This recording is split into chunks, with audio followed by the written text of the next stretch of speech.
Hey there, it's David H. Lawrence the 17th, and this being our 200th episode, um, I wanted to share something with you that I think is really important. It's something that I didn't really learn until I think my mid 50s.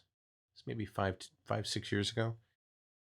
And I learned it during a session with a coach, and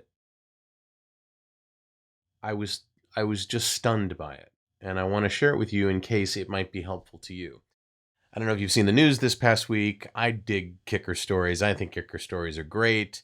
Human interest stories, crazy stories. And I know that the reaction when you hear this story could immediately be, I really believe that parents need to be licensed. I mean, that was the people around me said that when I told them the story. And instead of thinking that, it made me think, uh, yeah, that wasn't a great thing to have happen. Very, very dangerous.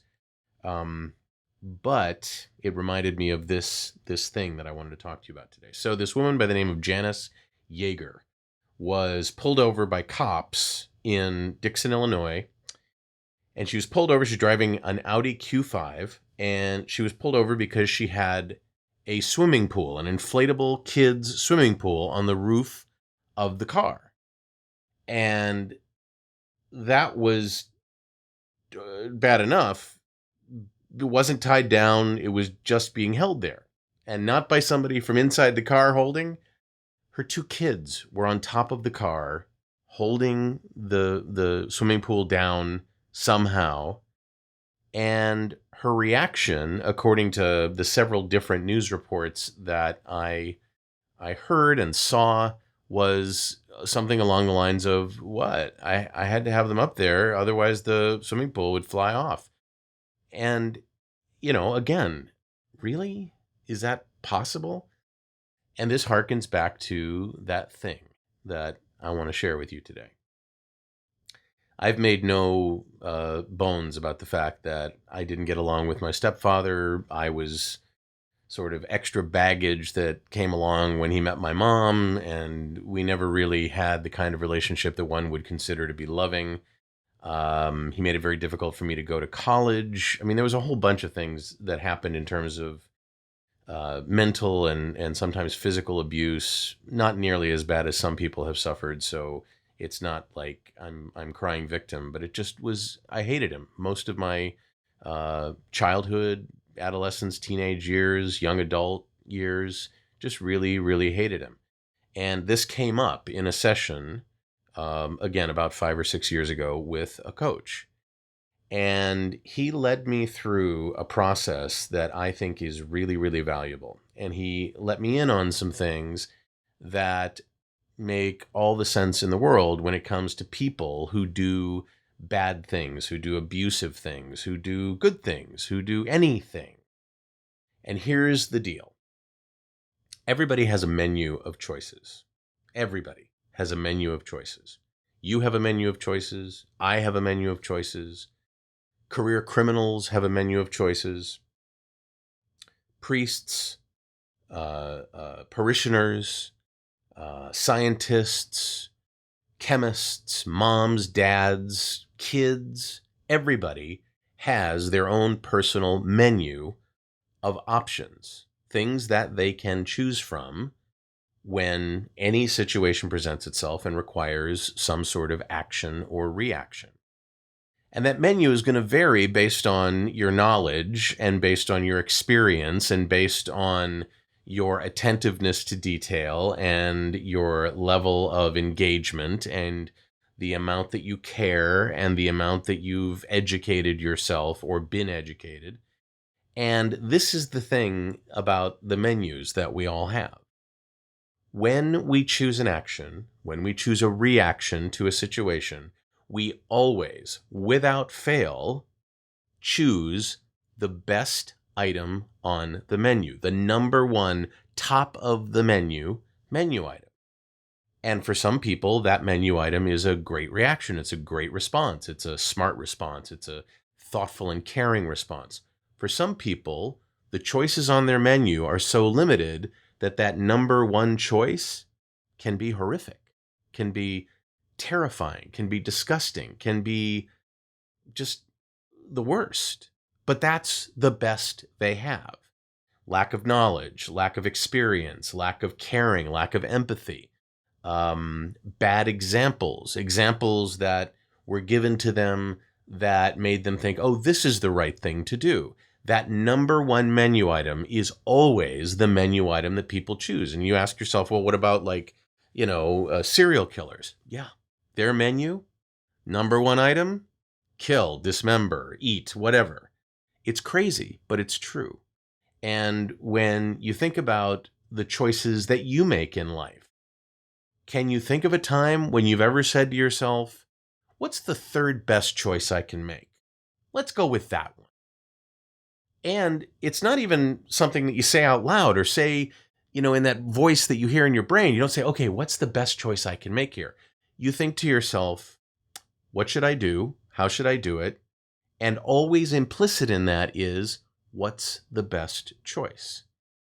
And so what do you do about that?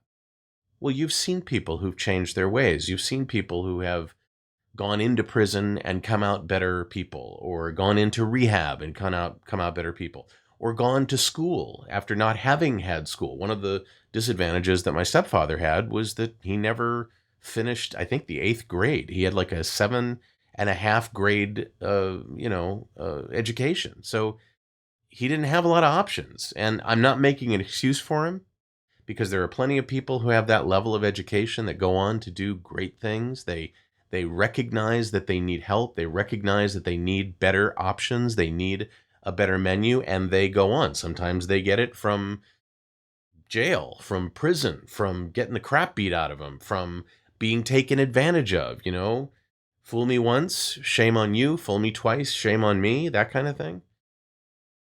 But when they get better items to choose from, they also instantly have to use them. They become the best item on the list. If they don't get those better items, they keep making those bad choices. Now, I don't know what this woman's background was or education was. Clearly, she was driving an Audi, and it was a pretty expensive SUV, so something's going on there. I'm not quite sure how this led her to this. I don't know. I don't know.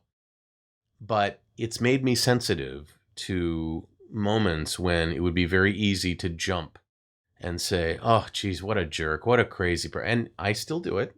I do.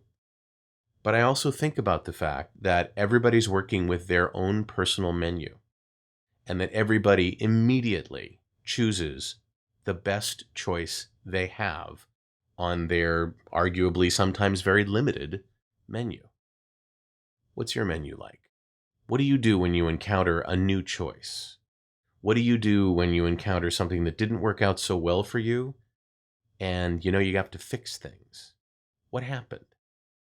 What happens? I mean, this, to me, earlier this year, I was making really bad choices. The number one choice on my menu was eat sugar. And then I got the word that there was a better choice to make. And if I didn't make that choice, the number one item on my menu was going to be trying to find my guide stick, because I'd be blind. So let me know in the comments below. How does this feel? How does this fit with you? What do you think is going on when you are presented with something that didn't quite work out as best as you'd planned? Or when somebody says to you, what's wrong with you? Why did you do that? Why did you think that? Well, now you know. It was the best choice you had at the time. Even if it was a horrible, rotten, disgusting choice, it was the best choice you had. Are you willing to come up with better choices in your professional life, in your personal life, things like that? It just made me think about this, and I kind of wanted to give this, I don't know, there's an artificial, a reverence to the number 200 out of 366 or 365. I'm not sure what year this is. I think it's a regular year, so 365. But I want to know what you think. Leave me a comment. Do so at vo2gogo.com. We keep the conversation nice and sane there. Very polite. Everybody's been very polite. I appreciate that. I'd love for you to join my list. If you're watching this on vo2gogo.com, look below this video and you'll see a subscribe form where you can jump on my list and be notified when these videos come out when I have new things that I want to share with you that'll help your performance life be spectacular. If you want to see the latest video I've done, go ahead and click on that frame there, and YouTube will play it for you, because that's what they do. I'm David H. Lawrence, the 17th. I thank you so much for watching, and I will talk to you tomorrow.